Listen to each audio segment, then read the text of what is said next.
start streaming. Okay, so this is pretty cool in the sense that you do have some monitor options, a little bit of like a monitoring view on the bottom right. And to be honest, this is all you really need, and this is kind of what Facebook and YouTube will give you. On this bottom right is something very similar. If you see the dropped frames here, that'll give you a good reading on essentially just how many frames are being dropped. If it's a sturdy connection, then that's great. But I see that my video is not playing. So that is pretty interesting. Because I started the stream and it didn't play automatically.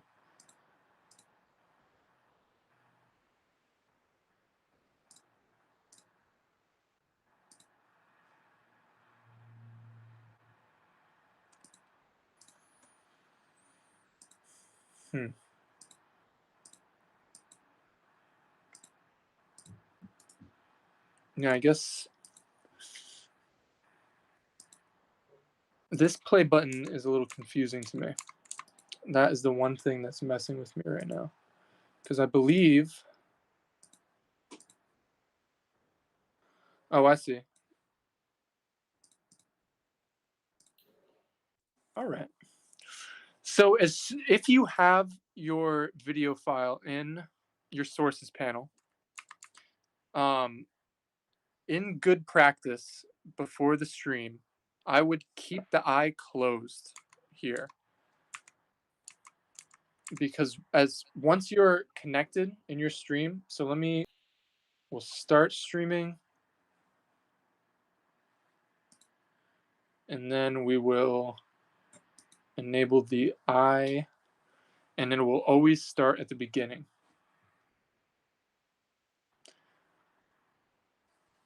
So that would be one way to do it. I would say, like, as soon as you see this green area on the resource monitor. I don't have that green button. No? Mm-mm. Unless I have to hit start streaming. Hold on. Oh, I have to hit I start think so. streaming. Yeah. Okay. Okay, I see it. Yeah. So as soon as you see that it's green, I would say it's safe to reveal that asset to start going. Now, if you do have a splash screen up before you do the video, it would pretty much be the same thing. You would have your splash screen layer below the video, but the eye on the video would be off, so that just the splash screen below would appear. And then as soon as the video is ready to go, you just would enable it using the eye there, and you would be good to go. All right, so we keep the eye closed before the stream, and then we hit start stream, and then we hit the eye after we see the green. Yes. I think that is the timing. This thing doesn't play automatically. The one thing you can do is to do that. But see, that just seems weird to me. So,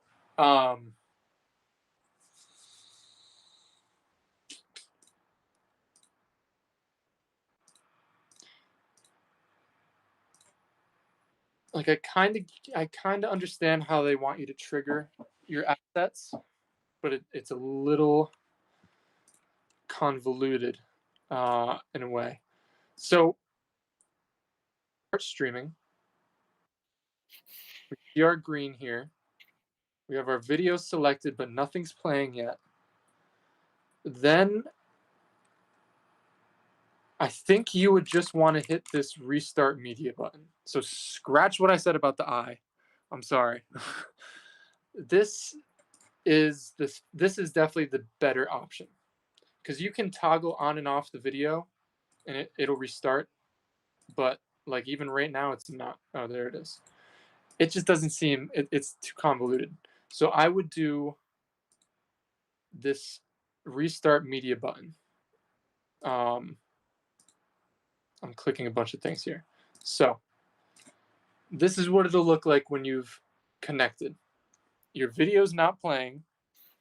We see that we're streaming in this bottom right. And once you click on the source, you don't even get a play button. And this button here that's next to your file isn't a play button either. The only option that we have is the restart. And it'll always restart from the beginning. But I think that's just the best way to do it. So don't worry about toggling the eye on and off or anything, toggling the visibility. I would just, like, you can pause and play, but once you hit the stop button is when you get that restart media. So like you could, yeah, sorry, I I don't know. know, that restart button, it doesn't always easily show up. Right, But I think you've given us enough. I mean, I see how we get it going. So right, there are the options. I think the key is really just making sure that the video is starting from the very beginning. right, And you definitely. can see that in the little icon where it Hmm. is in the video. So just making sure that that's on 00 Right. and hitting either the restart or the I icon. Because yeah, sometimes that restart button, replay button, it doesn't show. And Yeah, it seems weird. Um, Mimo is a little different that we use, but this is a much simplified. It's just a much better um, UI for this kind of thing, I think. quick Um, question: what is this lock next to the I? What would we be locking? it would pretty much keep you from, I think, making any kind of adjustments to it. As far as if it's playing and it's locked, like here you have control over where you want to move it. If you want to lock your layer, it gets rid of all that control. And then I think if it's locked, okay, you can still toggle visibility, but Yeah. it's pretty much just for any effects or resizing of windows. Um, Okay. like if you're doing a split screen thing and you want to make sure that they don't move, that's what it would be for. All And right. And do you, with the audio mixer, do you, like my audio right now, it's at the max. Is that where is yours too? Yours is too. So you yeah, keep it on the max? so you'll want to, you're kind of going to want to gauge it. Um, so I'm looking at this here. You're not going to have to worry. Like one of this top bar is the desktop audio, and this bottom one is your actual file. Mm, So you really only want to monitor. Nothing should be coming through your desktop audio. Even though this is here, it's not an actual source. So it may look like your computer is sending whatever audio. If you have a YouTube video playing in the background, it might look like it's playing that audio, but as long as it's not a source, it's not going to be streamed. So no viewers are ever going to hear that. So you could honestly, you could click this gear and hit hide so that you just have your video sequence playing. Um, in my instance, this video doesn't have any audio, but if we put one in that does have audio,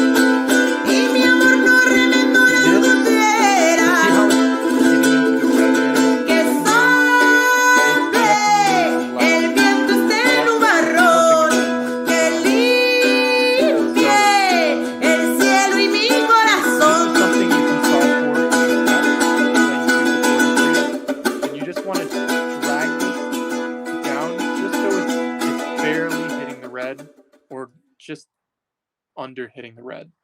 Like you want to just keep it in the yellow zone. Um, but I honestly, it looks like a lot of programs have different measures for what they consider the red area. Um, in this case, anything below that -5 is generally good. It's not clipping. Once it hits 0, it's clipping. So if anything's maxing out on that this radar here, if it's going completely to 0, yeah, it's like clicking and hitting 0, but I would just keep it from going too far into red And selected. is it okay to like make that adjustment during the live stream, or should we just know I that there are going to be some peaks and not Yeah, try to keep up? I would try to um, get an idea of what the loudest parts of your video are, and just be aware that um, when when that time comes during the stream, just keep an eye on this monitor, on that audio monitor, and if you want to make a very slight adjustment very slowly, you won't be able to tell in the stream unless it was an abrupt change. Ideally, though, uh, you want to make sure that you test ahead of time to make sure that, generally speaking, um, just from a quick viewing of the video, maybe just letting it run for 10 minutes, um, that it just isn't dipping too low and that it isn't too high.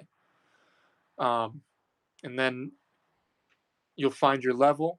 You'll keep your level set so that when you go live, um, you should be good. But you can change it during the stream. You will likely just barely notice that it's being changed unless you do a quick scrub of that volume bar. That's when you notice it. And if you're like me, who I don't have the steadiest fingers, um, in one of the streams I did, all I had was a touchpad. I didn't have a mouse. I was outside. So I was using the touchpad on my computer, and it was cold out. It was very cold out. Oh, God. So I could I feel can my fingers, imagine. and I completely like just twitched, sent the audio flying, and managed to fix it. So, so just be careful if you choose to do it during the stream. Just very slight movements, slow movements, and you won't be able to hear that. Sometimes you have to do it that way. If a video like an event performance, they might go from, if it's an orchestra and it's just the flute, and then the entire orchestra kicks in 15 seconds. You want to monitor that change, and you might have to do a very slight adjustment in the program in real time. But I wouldn't depend on it. You should be Well, able to figure that out before the stream goes. well, cartography does have like these very dramatic breaks where the screen goes black Yeah. and the audio is like boom, boom, boom, boom, boom. It's like Mhm. machine gun, Right. So it is a little alarming, but I think that's part of the piece Right. too. Exactly. And so that's a creative decision too. Yeah. So Quick I would, question. yeah. My mic on the audio mixer, my mic, it's it's it is catching my voice, I guess, because it's, just jumping. Right. Um, but you're saying that that would not be streamed out Right. in So any instance. exactly. So OBS has a built-in digital audio source. So essentially, if you wanted to um, stream your desktop, just like I'm broadcasting here through Google Meets, you can do that with OBS. And so it just has a built-in audio monitor of what's coming from your computer.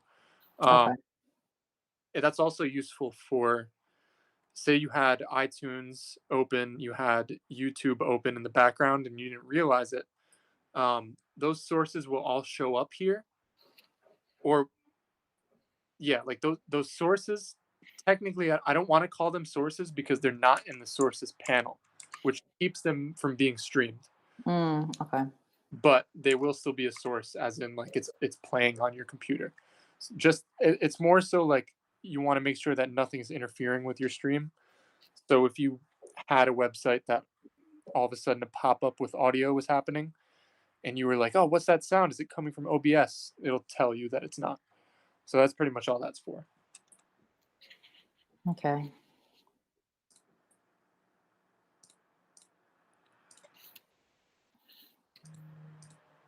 So I had a list of things I wanted to like sure I went over with y'all. I want to make sure I have everything. And so at the very end, we just hit stop streaming, and that's it. Yep, exactly. But so that's where you might want to decide whether you have something that plays at the end, like an end card, or if it just defaults to an image. Um, Essentially, because it'll just go black once the stream is done. Um, Okay, but Holly, you can put that on your end. Yeah. So I've built in like a half an hour buffer for when the stream ends in case we start late. So I could change it in real time to get to our ending card. okay, But we could also add an ending card like in the stream or attached to the video, however we want to do it. We totally. have options. That's cool. Okay.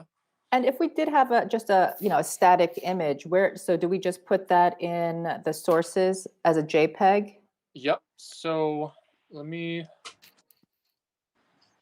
exactly. So you can drag it right in there, and so remember that it's in order of hierarchy.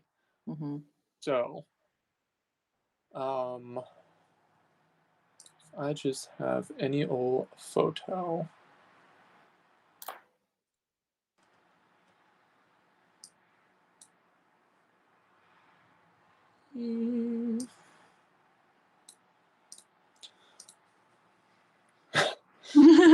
Dear Van animation. So, one thing you can do here, so it's on top of the video. If we were to have the video going, we have GIF, so you can put GIF images in, you can put just static quads. As soon as you drag that over,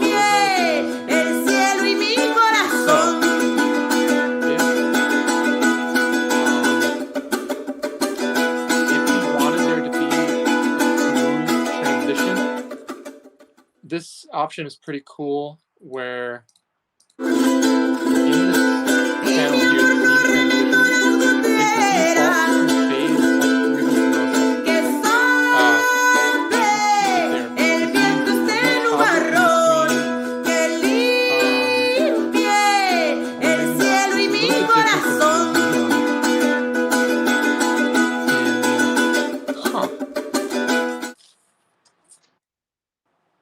I see.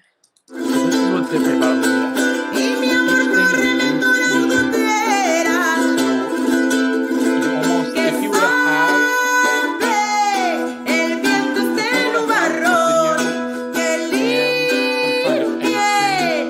some kind of end screen, it looks like you'd almost want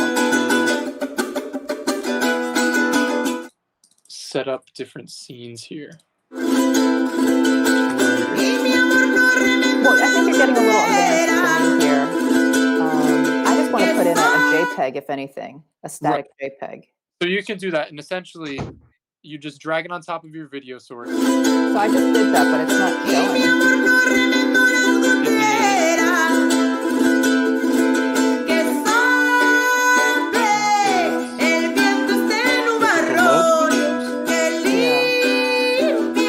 Drag it on top of it.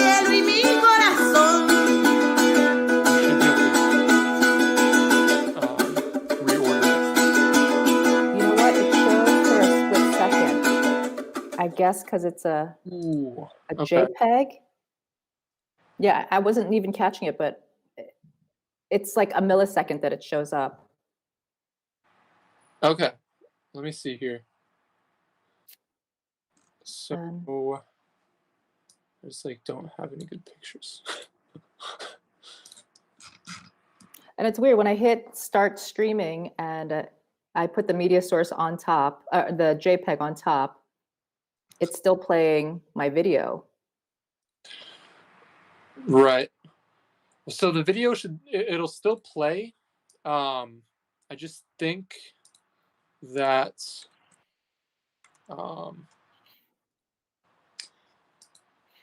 it's going to depend on. That's weird because I think for me, it is not disappearing. Oh, you know, actually, I scrolled down in that properties window, and there's a speed. I'm at 100%.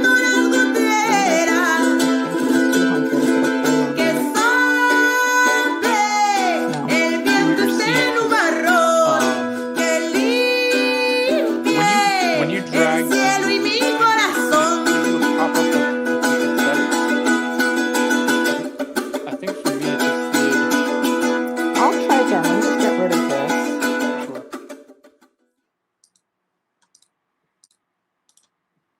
Add a new, and it's still a media source that I'm adding, or should I add an image?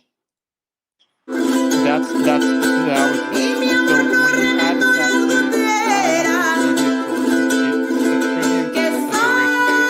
Okay, Yep. So you want it to gotcha.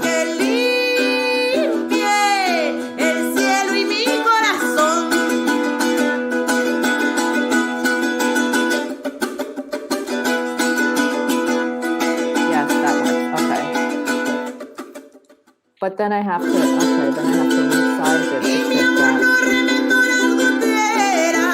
Yeah, I think this is another reason why it's you want to predetermine anything like this so that whatever image you end up choosing matches the resolution of your piece so that you don't run into this issue. Also have an image that is mentioned by somebody. Yeah, that's the simplest way to do it. I think there are some options here where you right click on the image, transform,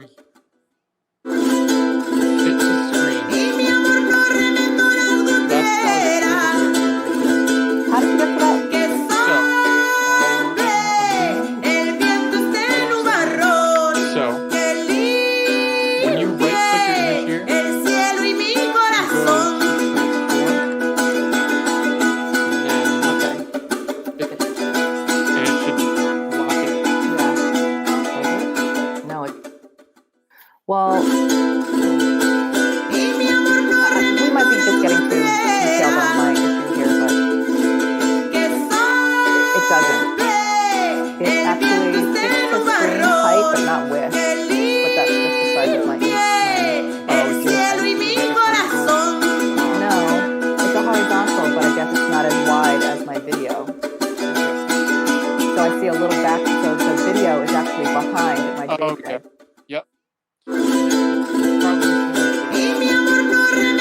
Right, yeah. so yeah, and then from there you can just resize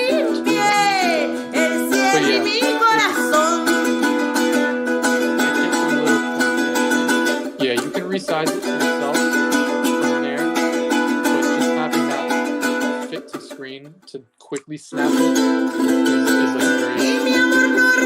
That's kind of where you want to. You have like a big image where you just drag it in there, and formatting for that. Okay, that's kind of what you do. Just right click on transform fit to screen, and you can resize it from there. And then actually, so once if you do that, and you size it the way you want, it should stay like that. Similarly, to how the video stays when you reopen OBS. But yeah, so there's a few, implications once you start to add other graphics.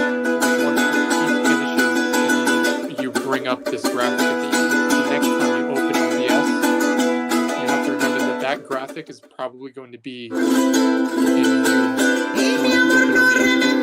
So you just make sure you're kind of like reset and gotten ready for this next shot. Yeah, I'll play around with it because I have that image file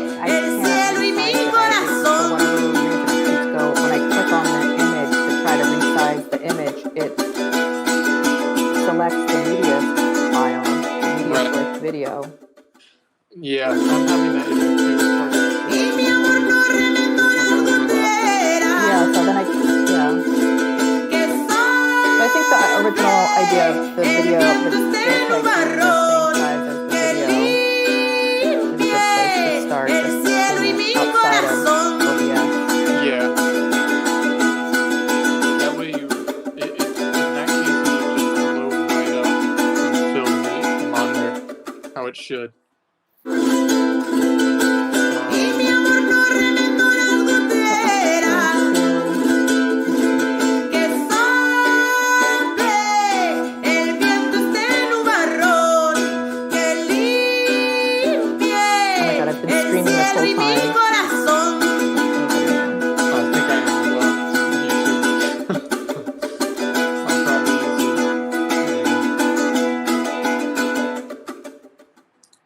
Okay, so I just did this. I just tried it